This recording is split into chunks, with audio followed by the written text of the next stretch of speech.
Welcome everyone to this Book Widgets webinar from beginner to advanced widgeteer with these 10 tips. My name is Kate Baker. I am the head of community engagement here at BookWidgets, but I'm also a longtime veteran educator. I taught for 20 years in high school in New Jersey, teaching ninth grade English, and I've fulfilled many roles in education, including being an adjunct professor for the College of New Jersey. So if you'd like to keep the conversation going beyond this webinar, feel free to reach out to me via email, LinkedIn, or on Blue Sky. For those of you who may be new to BookWidgets is a content creation and evaluation tool for teachers. We help you to save time and energy by providing you with some tools to support your students' learning process from beginning to end. With 40 customizable widget templates and 36 different question types, 30 of which are auto scored for building a variety of professional and interactive lessons designed to enhance student engagement, comprehension, and assessment. And when you integrate BookWidgets into your learning management system like Google Classroom, Microsoft Teams, Moodle, Canvas, and more, you can use our live widgets feature to keep an eye on your students' progress in real time. And whether you're using BookWidgets via the web or an LMS, our reporting dashboard with insightful statistics makes it easy to review student work and efficiently provide scores and feedback. So let's get rolling with our tips. Tip number one, importing from existing documents. So saving time, you can repurpose and reuse the resources you already have at your disposal.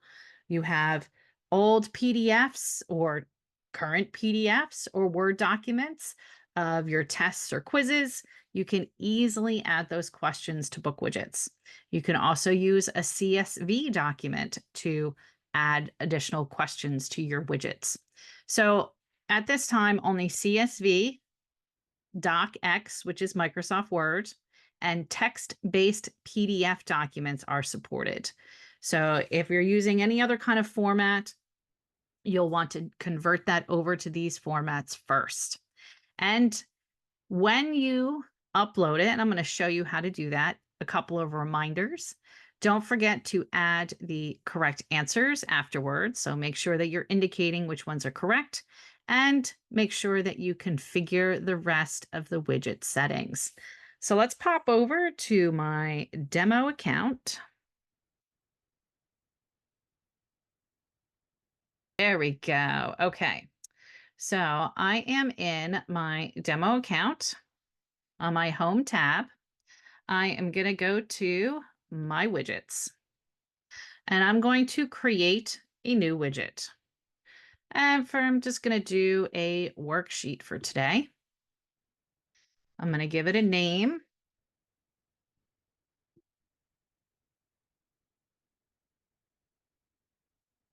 Okay, I can add a description.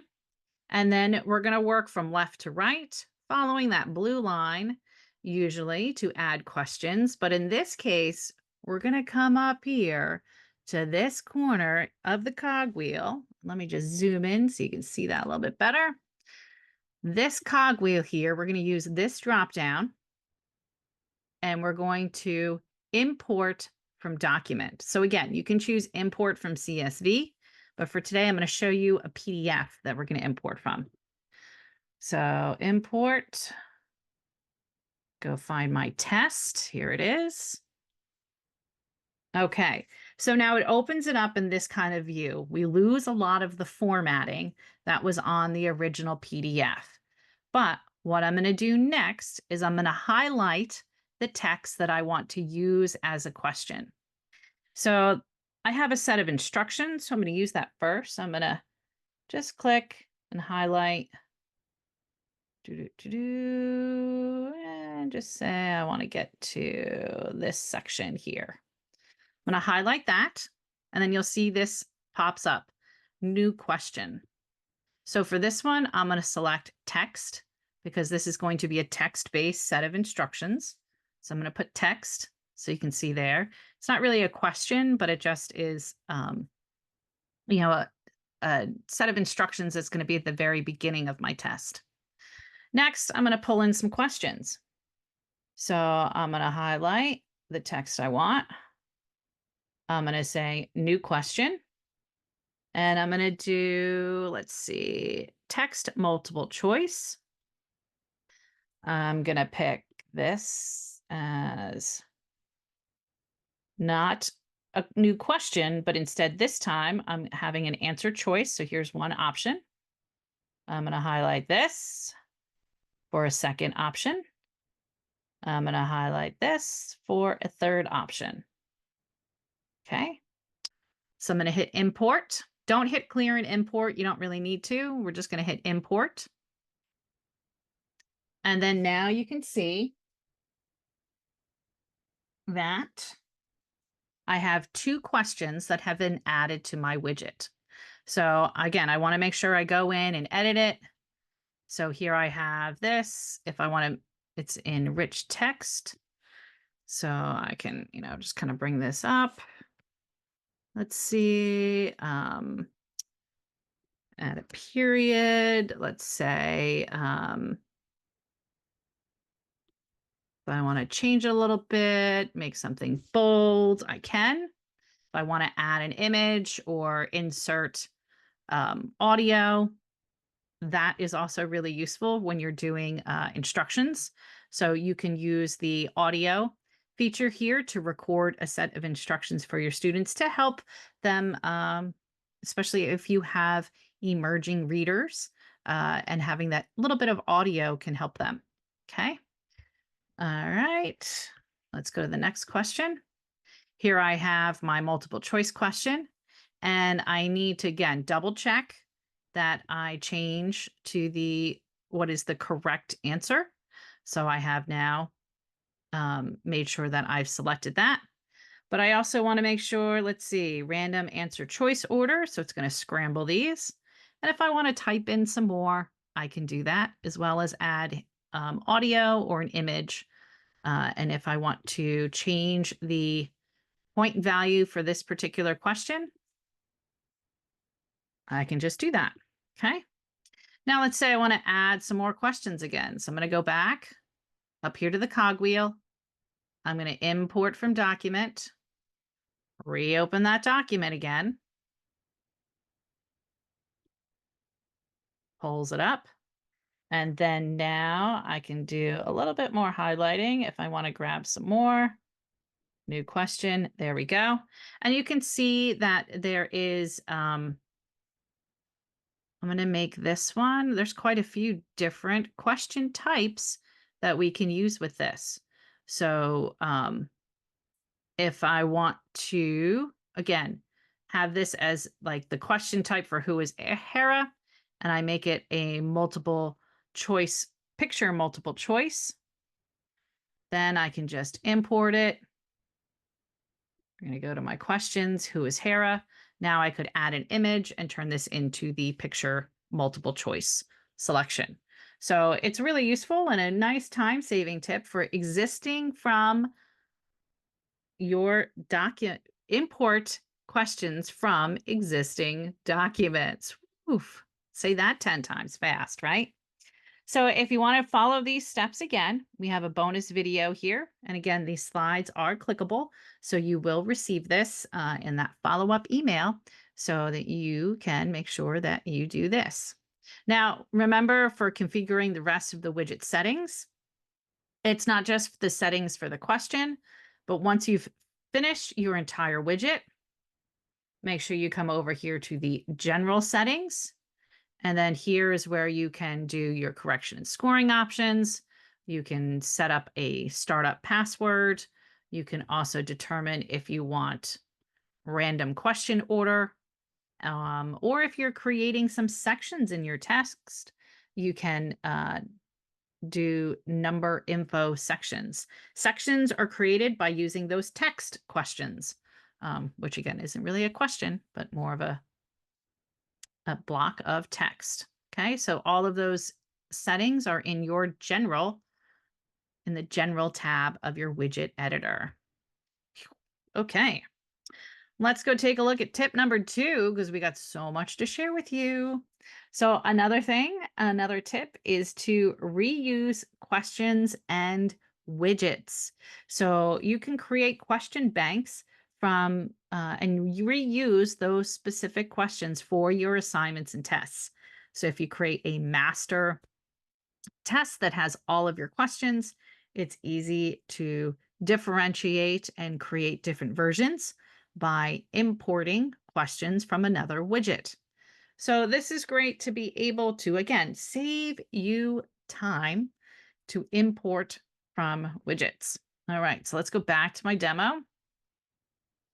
And I'm going to come up here to the cogwheel and I'm going to import from widget. So doesn't matter where you're at. So I'm technically still in the general tab, but if I'm in the questions tab and I'm going to do import from widget, now I can go looking for some additional questions that I have. And if I come over here and if you're in the blog group, here's a bonus tip. The BookWidgets blog group is a great place to go find tons of content that has already been created because this group features every widget we have ever created and used in a blog post. Plus, there's probably some bonus ones in here too. So if you want to filter by, keyword, you can do that. So here we have some Greek gods, and I can come in here and I can say, let's go take a look at these widgets. I want to reuse some questions. I can just grab these. I can select all or just grab a few, and I'm going to hit import. And then now we can see that those questions very quickly were added to this particular widget. I also see that I have my little hazard icon here that lets me know that I didn't finish setting up this particular question. So I want to make sure I do that before I go and create a new widget or share this with my students.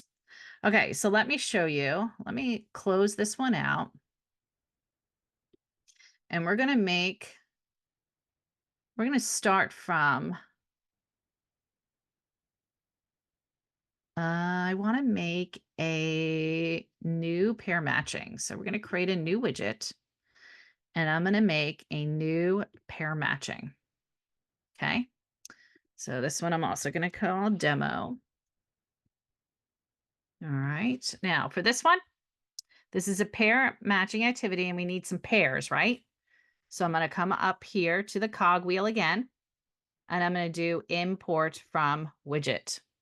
And again, I can go through and go looking for my particular widgets. And I can also come here to the blog. But I'm going to take, let's say, a crossword widget. Give it a second to load. So we got lots of different crosswords.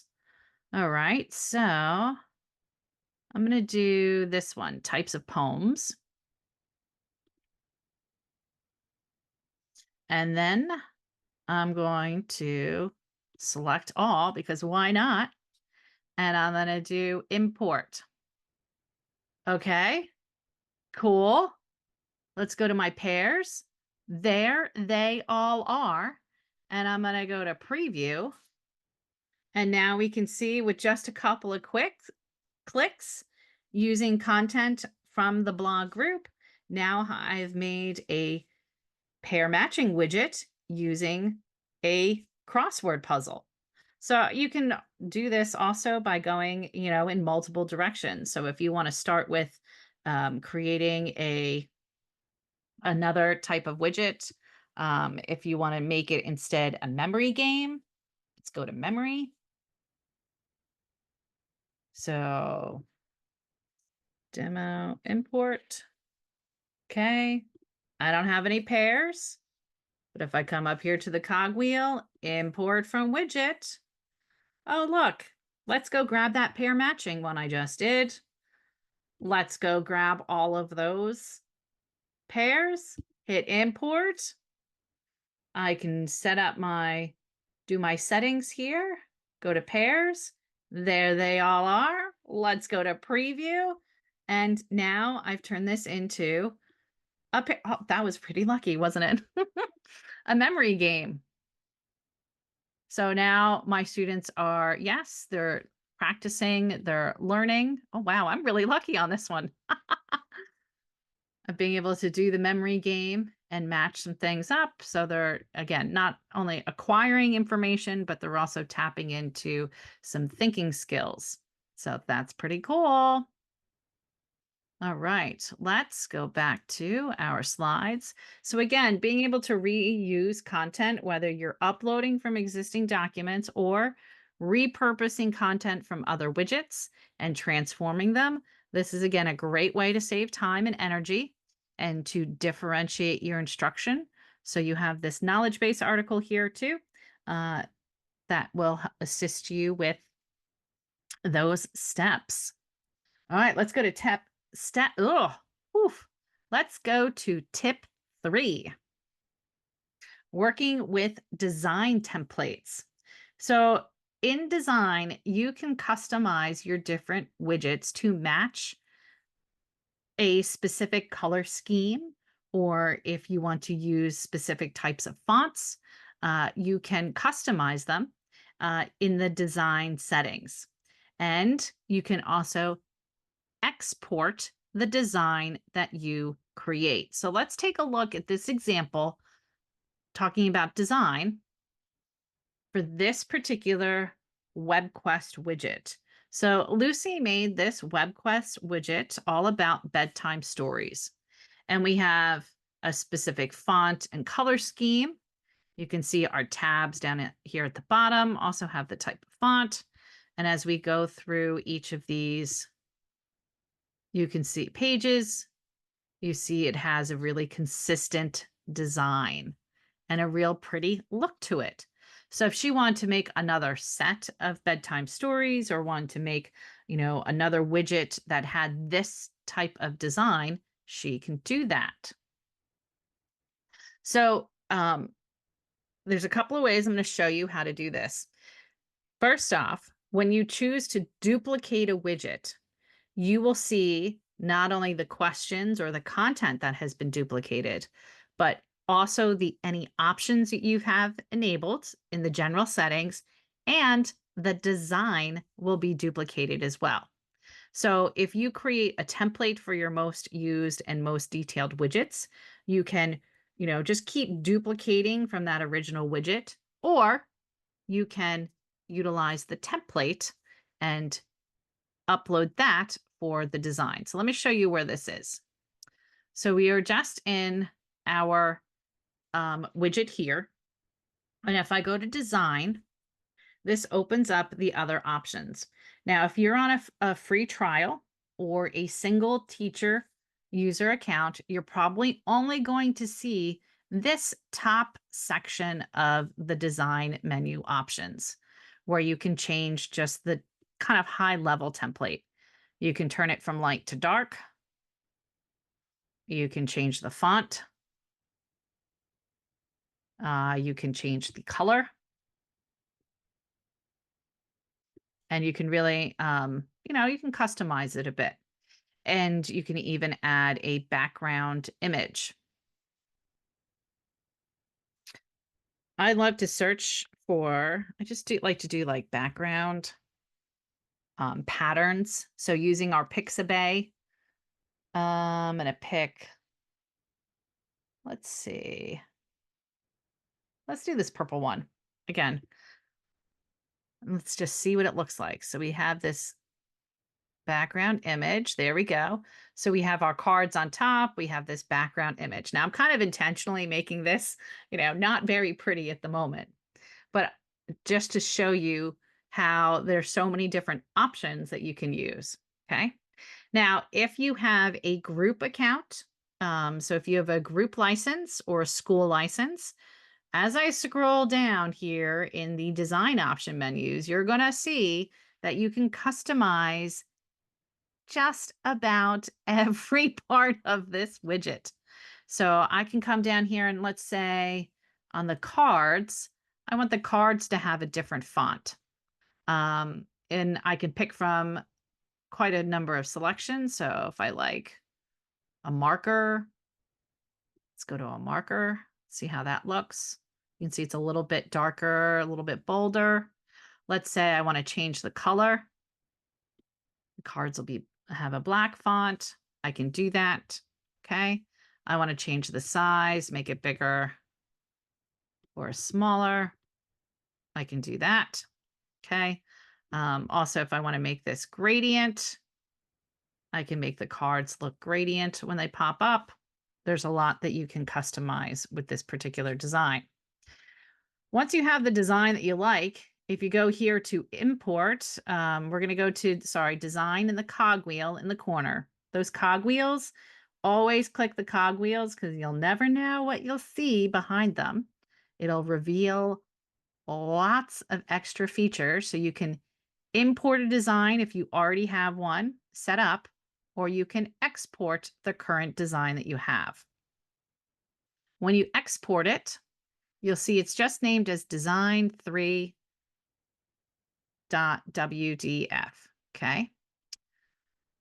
The file name there, right? And then I'm going to import one just so you can see it. And I know it was called design. There it is. Whoop, I just had it. Design 2. Open it. And then now look at that. My design, just with a quick, because I saved this template from before, I can now make every widget have this same type of style. And if I need to customize it, I can still do so and go through the different menu options to customize it. So this is really easy. So I'm going to show you, so here was this one. Let me switch over to another widget. Let's go back to, let's say we just did the pair matching, we just did the memory game. Let's go to this pair matching one. Preview. So you have to go to preview to get to the design options. So here's this. I'm going to go to design. Then I'm going to go to the cogwheel. I'm going to import that design I already had. So I design 2. There it is. It changes that all over. And then now I can make kind of a consistent brand, so to speak, with the design of my particular widgets.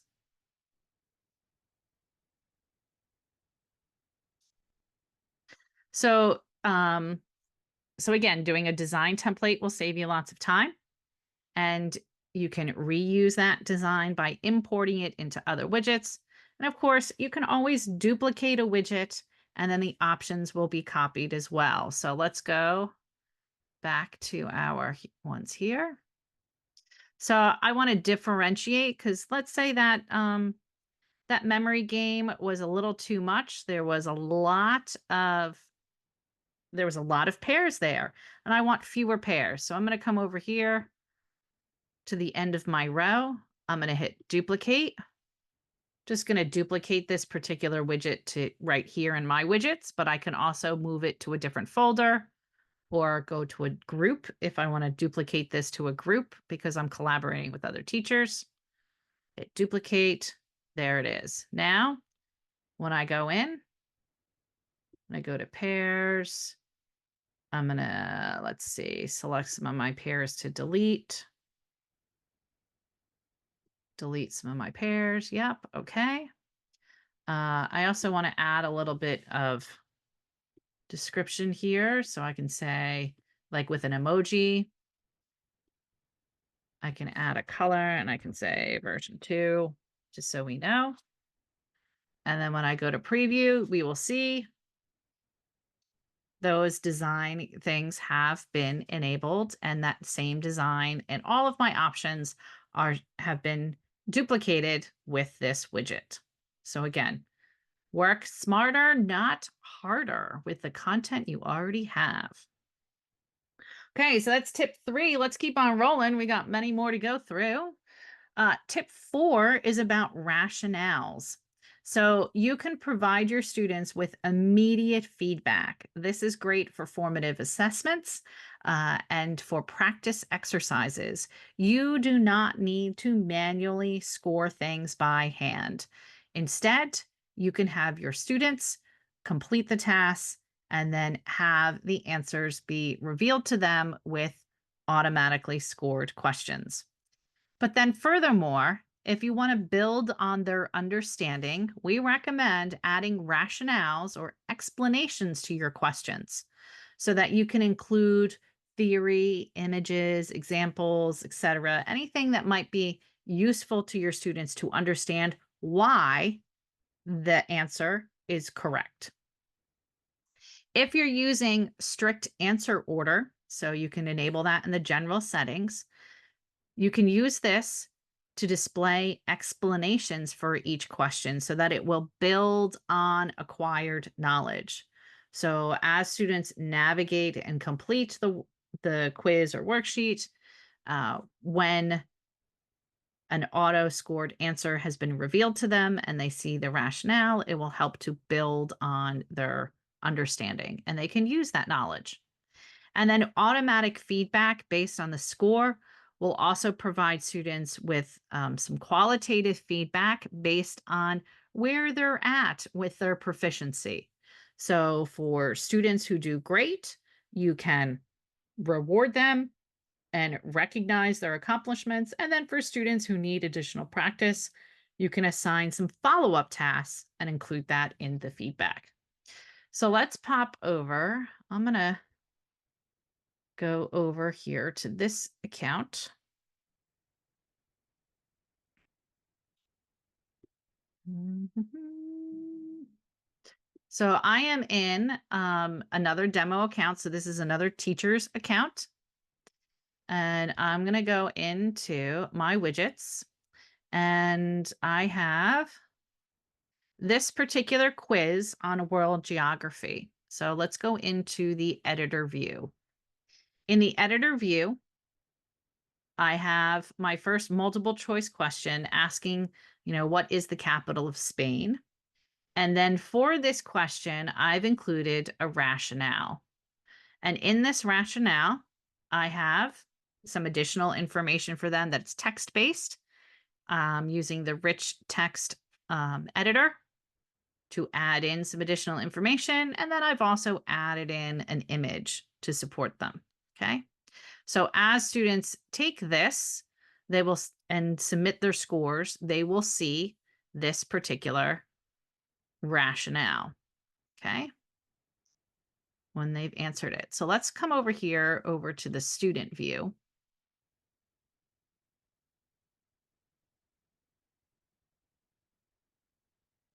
Okay. So I have already assigned this particular widget to my students in my humanities class through Google Classroom, and I'm going to come up here to follow. So Sarah has opened this up. So as the student is working through, I do not have it revealed to them what the correct answer is, but as the teacher, I can follow along with my student as they are answering the questions. So that's Drid. See, you can see in real time what's going on. Let's click into this one so I can see in real time. Oh, nope. Number one is, number one is Madrid. Number 2, Rome. 3, London. Ha! So even though it's not revealed to the student, I can see in real time what's going on. Let's go to the next one. The next question.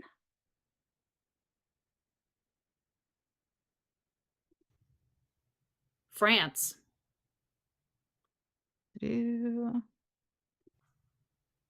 Italy.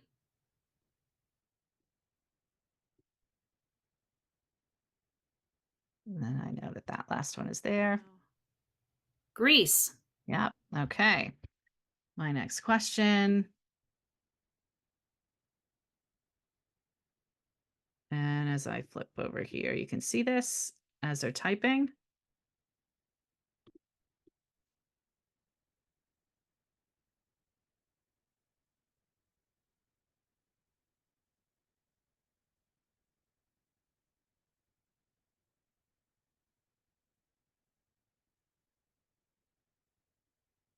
Now you'll notice as I was typing here, I have some keywords that have been checked off to help with the auto scoring.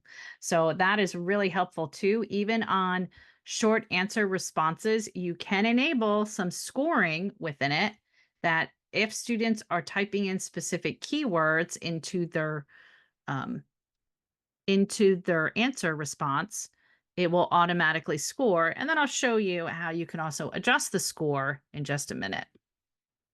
Okay, now we're going to do label the parts of the map. So I'm using annotate picture whiteboard question here. So I can have students draw on it. So let's come over here to the next question. Use the whiteboard tools. I can also have them use typing.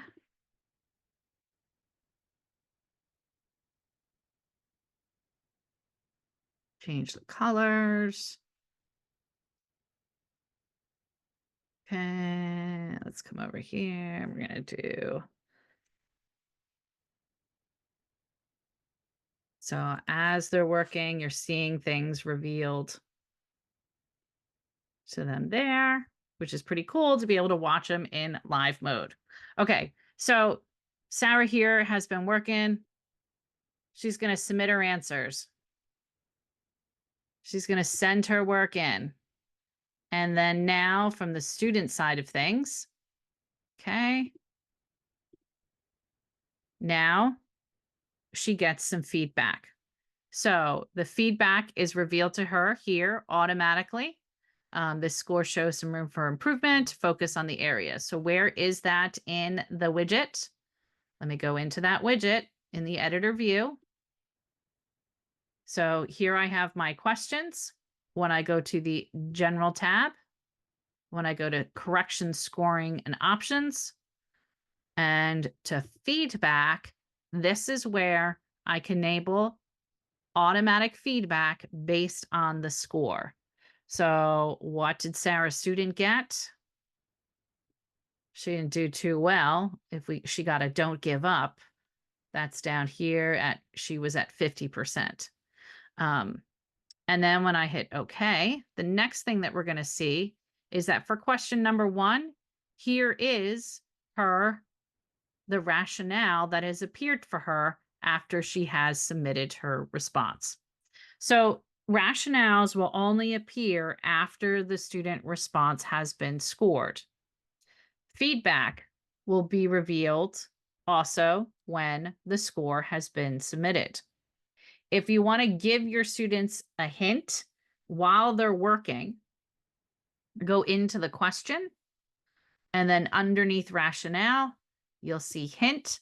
This is where you can add a hint for them that they can click on and see when they're working on the widget itself. Again, rationales are only revealed to them at the end.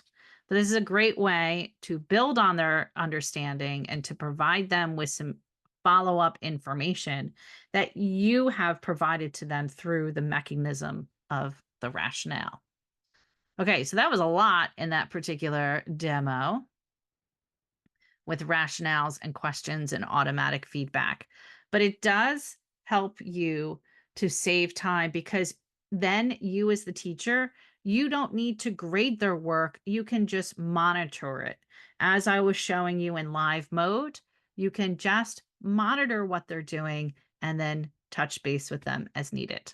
Okay, so we'll come back to live mode and doing some additional tips for grading in just a moment. Tip number 5, working with some different question types. So I showed you in the that live mode moment, you got to see a little bit of a annotate picture of a a whiteboard question with a background so that students can annotate, let's say a map that you've provided or a diagram. But then also there's some other widget question types that can be really useful for that with images. So labeling the parts of an image can be done. And I'm going to show you this example, the fish. You can do this in a few different ways. So on this particular worksheet widget, I'm going to show you 3 different ways that you can use the annotate picture question. So with the annotate picture, you give them the background image, and then you can have students type in the name of the part of the fish. So you can have them just type it in. And then it can be auto scored if you so choose not. But this particular method is relying on the students to remember and recall without using a word bank. So let's head on down. In this particular one, we've enabled naming the parts of the fish, and that where they now have in the description of the question, they have the different words that they can use to type in. Okay. There's another way that you can do this. You can also enable a drop down menu within it. So if you don't want to have to rely on students typing, you can enable it so that they can this is the scales. They can select from the drop down list the part that they want to label. So this is useful and helpful again for if you need to differentiate instruction or if you don't want to have to worry about your students just typing in their answers. A fourth way that you can do an annotate picture is using a different question type. And this is the text drag and drop question type. So now you have a word bank up here, and we're just going to grab each item and drag and drop it down to the particular area. Okay. And then I can just doop. Oh, pectoral fin. I did that one wrong. That's the pectoral fin, dorsal fin, and then drag and drop. And then you can have this also up here in the settings to help. You can enable a special keyboard. So if you are working in various languages, you can include special characters, and then students can use this to type in if they have to use specific characters. Okay, especially if you're working with different languages. So annotate images, you can do quite a few different ways with images.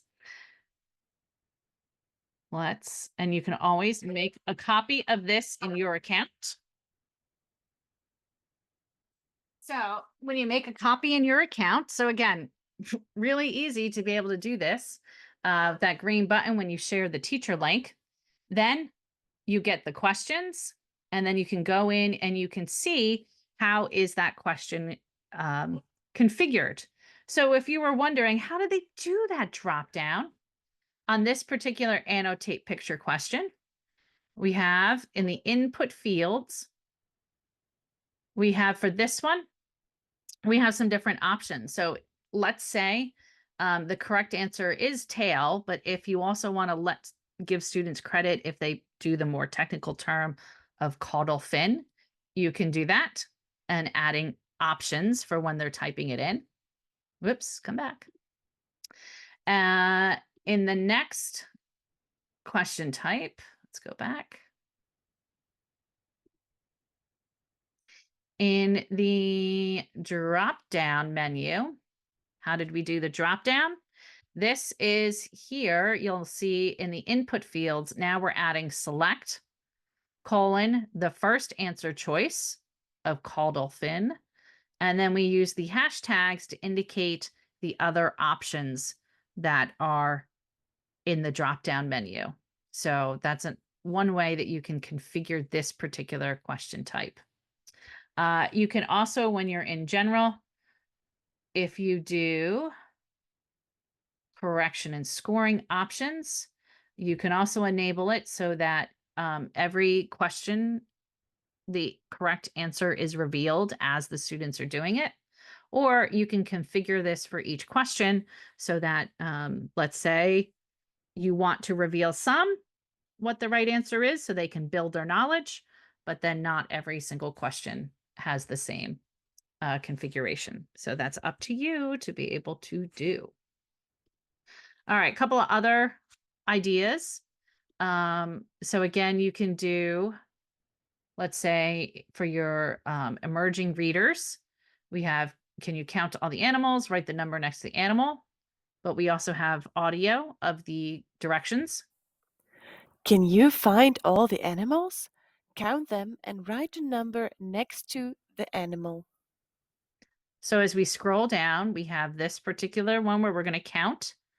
But then now next to each one, the students can type in a number for how many times they've seen that particular animal.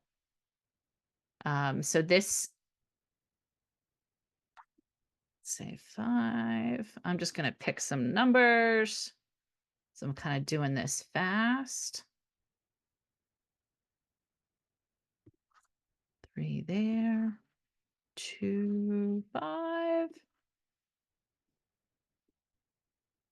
And then we're going to say show answers. Yes, I want to see the answers. And then now as we scroll down, we can see what was correct or incorrect, and it's color coded.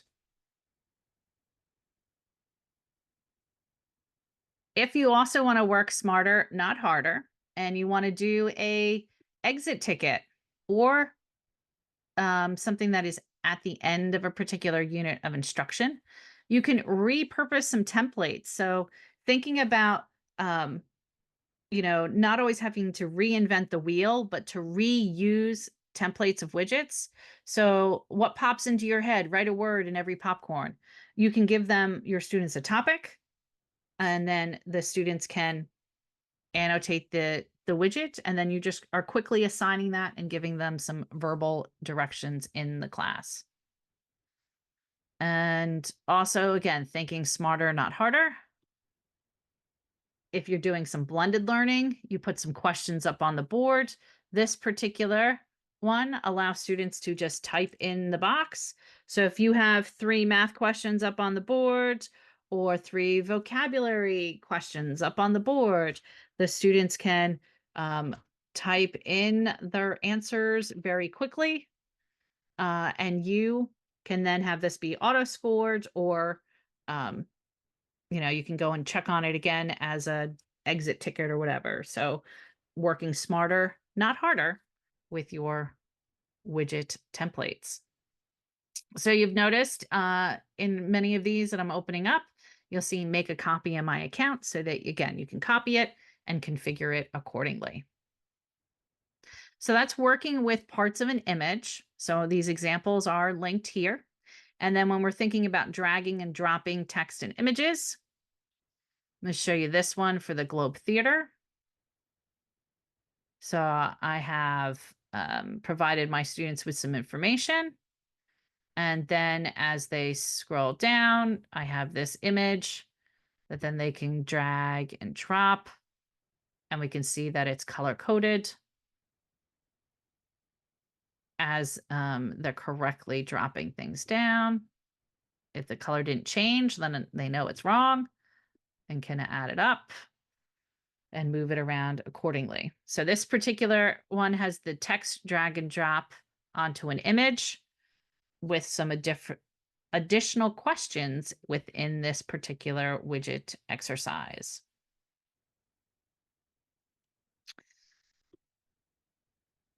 And how about some emojis? So you can have students use the emojis as a way to convey and information and communicate.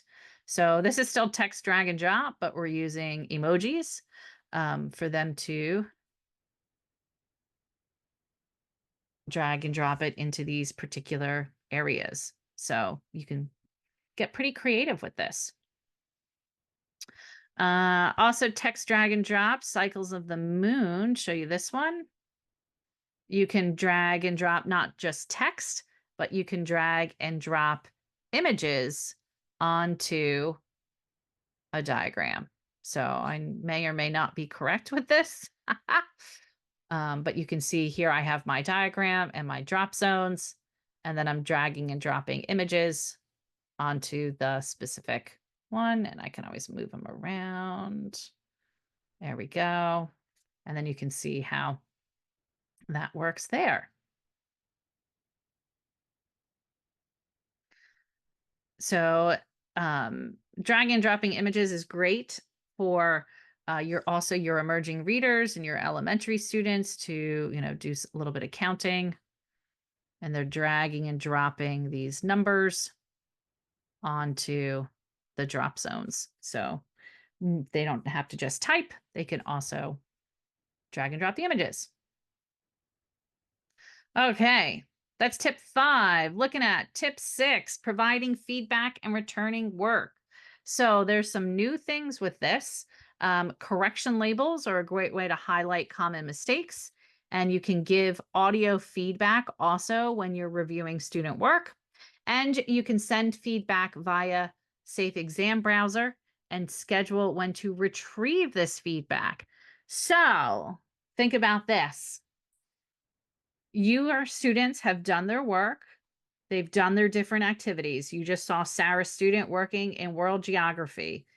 When it comes time for the world geography test, I can reclaim that assignment that she did so that when she goes and takes the test, she's not sharing her answers. It's a little bit more protected for the exam. But you can, kind of help guide your students with their studying skills by saying, okay, you only have this amount of time to study for the upcoming test. And then you take back that those resources, the assignments that they did on the day of the test. So let me go pop over back to Sarah's student and our world geography. I'm going to go into review, and we're going to go to world geography recent submissions. I see Sarah's student submission. I can select her, and I can come over here in the drop down of the cog wheel. Let me just move this over. And what I can do is return work to her. I can configure also the student feedback view. What do I want her to see? So do I want her to see total points? Do I want her to not see those? Do I want to see what the correct answers are? I can check or uncheck the box. But then I can also enable that this is opening in Safe Exam Browser, that they're not able to open this up in, when they open it up in Safe Exam Browser, they will not be able to take screenshots. They will not be able to open up other tabs to try to copy paste. Now with Safe Exam Browser, this is a third-party tool. So this needs to be installed on student devices first. So your IT department may need to do that, or the teacher may need to guide students through this process. So you can configure the feedback view and then hit save. And then what you can also do is schedule the reclaim. So if I know that my students are going to be taking the test on Friday and it's, beginning of the school day, I'm going to schedule the reclaim of that. So now I'm going to return the work to her. but I already have it scheduled that on this coming Friday, it's going to be returned back to me and she will not be able to open this up um, and review it. So now Sarah student can go see what her work is, turn that in, turn it in. So now that she can see it, she can go in, see her submission. Okay. Now, we don't have any of the teacher feedback yet on this. So if you go, oh, wait a second, I need to reclaim this work because I have to put some feedback on it. Close this. I've got Sarah student selected. I'm going to go to my submission. I'm going to reclaim returned work right now. I'm going to reclaim it. And let me make this a little bigger so you can see this icon. This work has been reclaimed. I'm going to go into her submission because now I want to make sure that I'm doing some follow-up work. And I also need to do some manual correction. So here, I can add in, let's see. So on her, what is the capital of Spain? I see that she selected the wrong answer and that she has Madrid is indicated as the correct. I can enter in a comment here and type it in. But then I can also, this is new, the audio feedback. Be sure to check the map.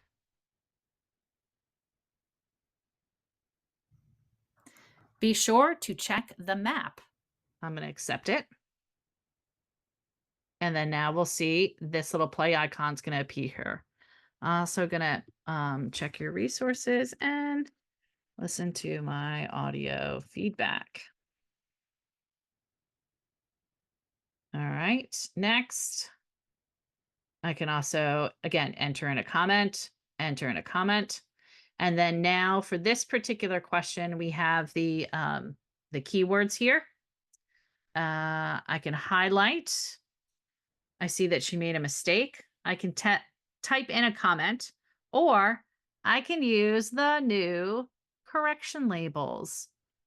So here, let me just hit the dialogue. I have set this up within my correction labels for spelling, capitalization, show your work, elaborate. I can also add in some additional labels. So it's up to me as the educator. What system am I using? I can customize this accordingly. And this will be saved across every widget that I'm using this. Okay, so for this one, I'm going to say it's spelling. And then I'm going to highlight this and elaborate. Highlight all that and say elaborate. And need to write more. Okay. I can also, she's gotten, 2 of the keywords, but let's say her grammar was really good because I love her use of commas. I can hit grammar and now I've awarded another point to her here that I've configured that. So that's really useful. Again, come down here to the map. I can do some audio feedback. Make sure you follow directions and label all of the parts. Accept. And let's see, labeling the parts of the map. She got 1, 2, 3, 4, 5. I'll give her 5 points. I've manually updated that, but it's still wrong. So we got 5 points for that. Okay. And now I've done all my configuration. I can return the work to Sarah student.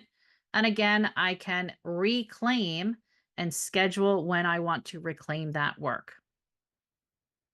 And pick a day and a time and return it. Okay, so now I'm going to come back here to Sarah student and her submission. And let me refresh. Go into her work. And now here's where she's seeing at the high level, she sees two labels for spelling and elaborate. We can scroll down. She will see my audio feedback. Hit play. Be sure to check the map. Scroll down some more. Here is where she can see the labels, the comments, and again, the audio feedback. So this is, again, supporting your students with efficacy, helping them with understanding their material, save you time, make it easier to do scoring, and also reclaiming the work afterwards. All right, tip 7, managing individual students via live widgets. So we saw Sarah working on that live widgets activity. You can do a number of things within live widgets. You can manually submit answers if a student forgot to do so for an assignment. You can allow a student to restart by resetting the widget. You can also allow a student to continue working after a timer if you've enabled exam mode and that timer has expired. You can allow students to change their answers after their work has been submitted, and you can send a student back to answer a question if strict answer order is enabled. So when you go to your live widgets dashboard,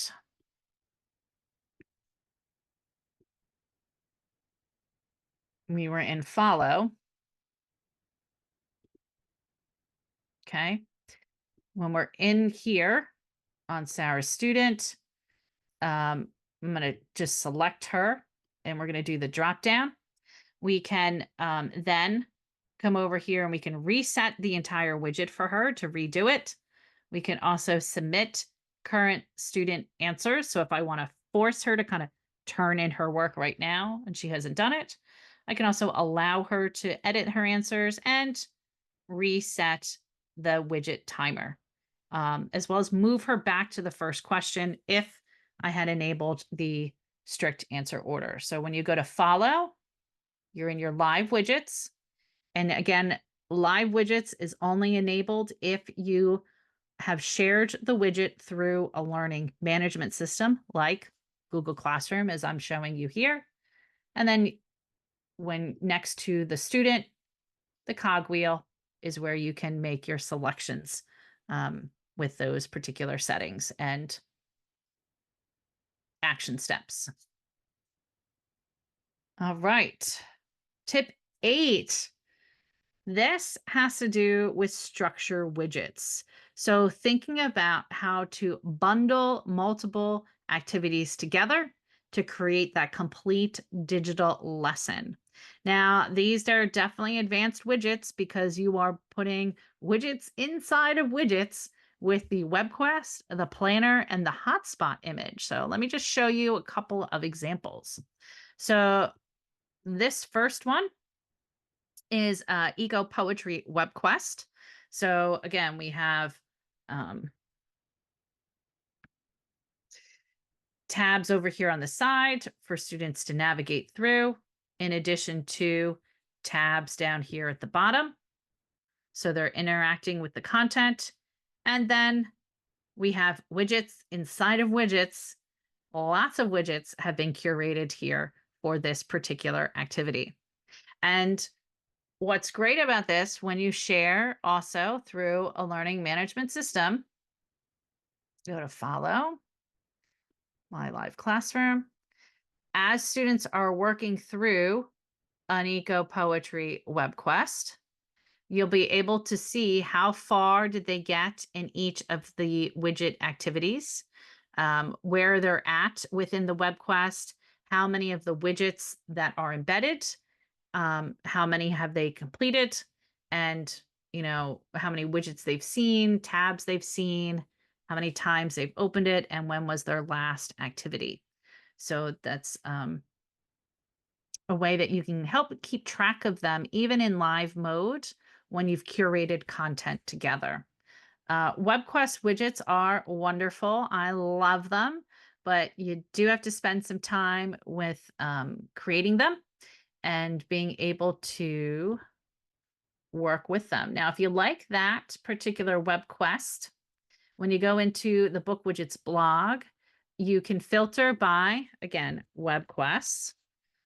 We have a whole folder full of web quests widgets so that you don't have to start from scratch. You can hop on in and play with any of the particular web quests that we have. Now, I'll let you know when you're creating your own web quest, here's a bonus tip is that create a folder. So here I have a folder for eco poetry. Create a folder, and then within that folder, you're going to put your web quest and all of the widget activities that you have created. So I have my eco poetry folder.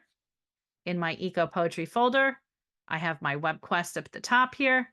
And then you'll see here's all of the widgets, all of the widgets I have made that I have added to this particular web quest.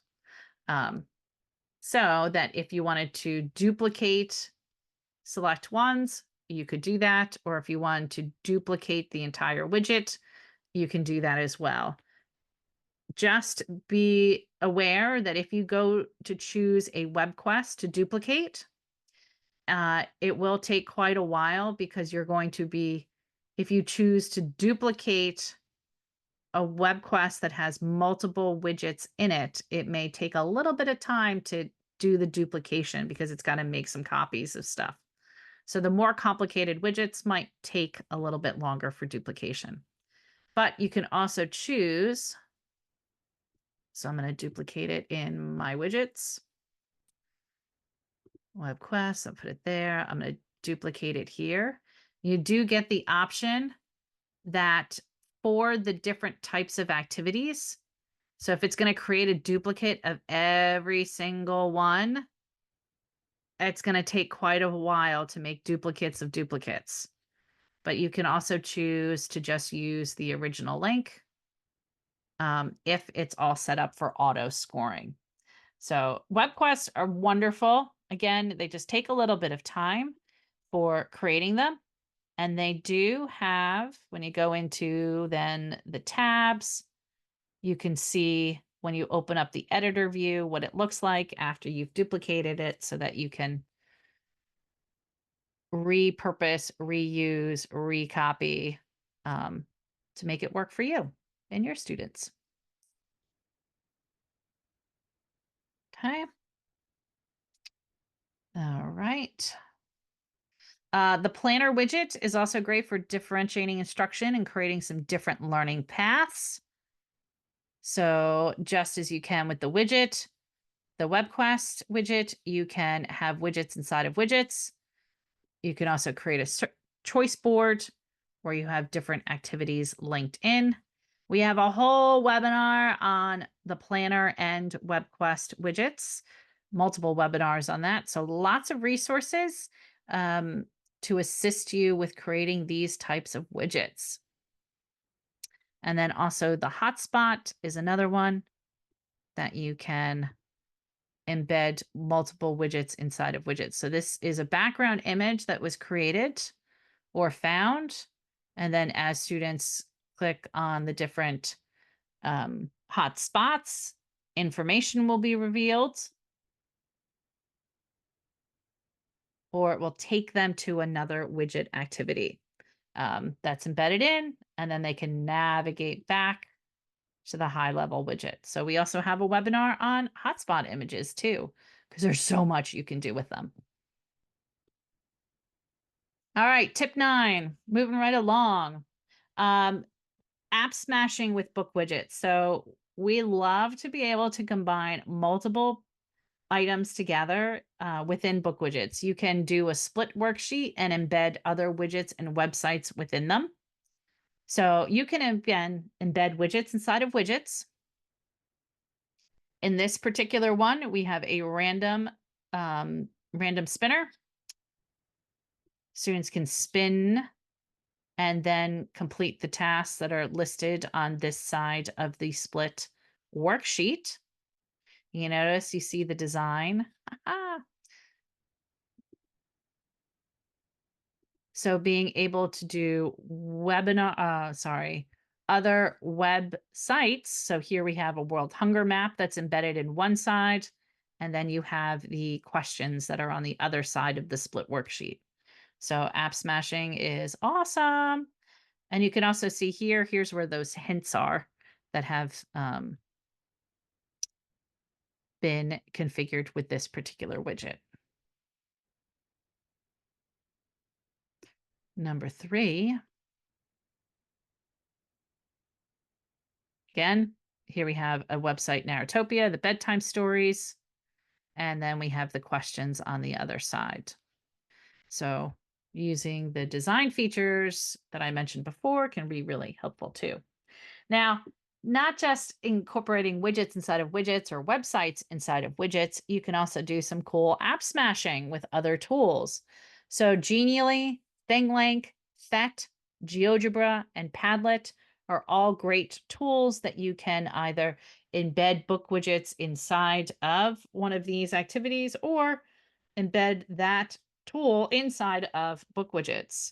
So we have lots of examples. So you can see here the Genially is here. So as students navigate through this cool Genially on Moliere and Tartuffe, they can then answer the questions that are on the side. A thing link is like interactive images. So here we are in theater. Hela, hela Bahir. Hier, ja, hier aan de kant. Ja, ik sta hier. Ja, het paard van Sinterklaas. Ik sta hier. Klik eens. So as they navigate, this kind of moving image, they can click on the hotspots. Ik heb gezien dat er in elke kamer van de. And then there should be some widget activities embedded within this thing link as well. Fet and GeoGebra for you math folks. Here we have the Fet simulation where you can interact with all the things on this side and then answer the questions over here. And a Padlet, one last example. Here we have the Padlet is embedded. So students are able to do a little bit of collaboration, a little bit of like viralness of being able to see one another's responses by adding a response in the Padlet. And then just for the teacher to see in this particular split worksheet, the students can answer their own questions that are only submitted to the teacher. There's a whole bonus webinar on app smashing, so definitely go check that out. And as we get close to the end, our last tip here is on the importance of a good description. So when you're working with your multiple widgets, develop a naming system in collaboration with your school and work within a structured way within these groups. So, emojis are great for being able to differentiate within the title. If you want to use color coding or even symbols to designate homework, tests versus in class. You can again use colors to differentiate difficulty levels, remediation, repetition, include your resources in the description. You can also tag your curriculum and goals. So when we look at any of our widgets and we go into, you can see here, I've used a naming convention 1.1a, and then I have practice. In the about area, you can add text. You can also add links and resources, and this will only be visible to editors. So if you want to add some additional information when you're collaborating with colleagues and sharing widgets, the about area is a really useful place to put that information. So that brings us to the end of our 10 tips. We have some additional links and handy resources. So if you go to support@bookwidgets.com, you can always email us with some follow-up questions if you have to hop, because I know that our time today went a little bit over the 1 hour mark with so many things to show you. But you can always reach out to us at support@bookwidgets.com if you have any follow-up questions. Our free Teacher Academy with plenty of webinars is a great place to go to follow up on any other ideas and to learn more about the things that we've shown you. We have monthly webinars going on now through June, so feel free to register for upcoming ones as well as check out the recordings for previous ones.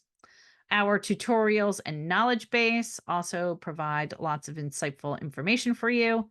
Our Facebook community is a great place to go to connect with other teachers using book widgets, and the book widgets blog and group is a great, wonderful time saver. I am so glad our roads have crossed. So I'm going to be dropping in the session survey and certificate, and we'll be pausing the recording shortly so we can do our Q&A. So thank you again, everyone, for joining for today's webinar on 10 tips to go from beginner to advanced.